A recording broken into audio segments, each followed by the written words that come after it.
আয়াত কেয়ার এবং কারকুমার সহযোগিতায় আন্তর্জাতিক বৃদ্ধ দিবস উদযাপন উপলক্ষে আয়োজিত প্রোগ্রামের নাম ছিল পুরনো সেই দিনের কথা। প্রোগ্রামের স্পন্সর হিসেবে ছিলেন কারকুমা। অনুষ্ঠানটি ঢাকার সুনামধন্য এক রেস্টুরেন্টে অনুষ্ঠিত হয়, যেখানে প্রবীণ অতিথি, কেয়ার গিভার এবং অংশীদাররা একত্রিত হয়ে বৃদ্ধদের অবদান ও সুস্থ জীবন উদযাপন করেন।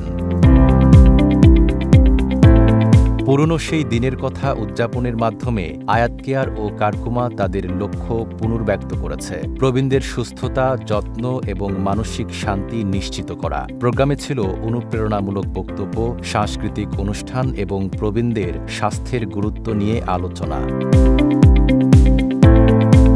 আয়াত কেয়ারের সিও নুসরাত ফিরোজ আমান বলেন, আমরা সবসময় আছি এবং আমাদের প্রতিটি কার্যক্রম বয়স্ক বাবা-মার সেবায় নিয়োজিত। পুরনো সেই দিনের কথা অনুষ্ঠানে আমাদের প্রয়াস ছিল প্রবীণদের জ্ঞান, অভিজ্ঞতা এবং ভালোবাসার প্রতি সম্মান প্রদর্শন করা।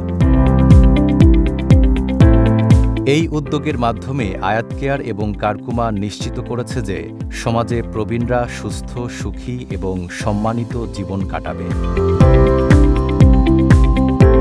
Desk report, Dhaka post.